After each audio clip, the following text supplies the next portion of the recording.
Mga bro, bigati ng balita. AFP Chief of Staff General Romeo Bronner, muling kinumpirma ang Re-Horizon 3 Modernization Plan, at kasama dito ang karagdagang BrahMos anti-ship missiles at submarines. Kung akala ng iba, tapos na ang malalaking acquisitions natin, nagkakamali sila, mas matindi pa ang paparating. Sa Re-Horizon 3, hindi lang ito basta dagdag armas, ito ay pagpapalakas ng ating deterrence laban sa sinumang magtatangkang sumubok sa atin.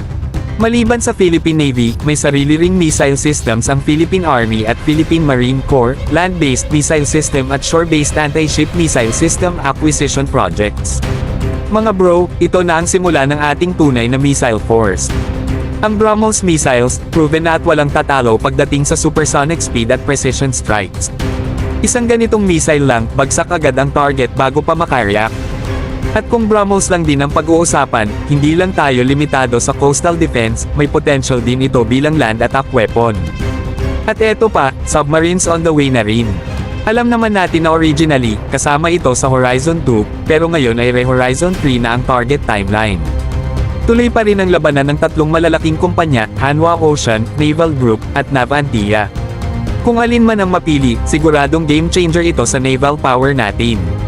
Mga bro, ang kinabukasan ng AFP ay hindi na pangarap kundi realidad na. Ang land, sea, at air defense natin ay papalapit na sa world-class standards. Hindi lang tayo umaasa sa iba, tayo mismo ang bumubuo ng mas matibay at mas modernong sandatahang lakas.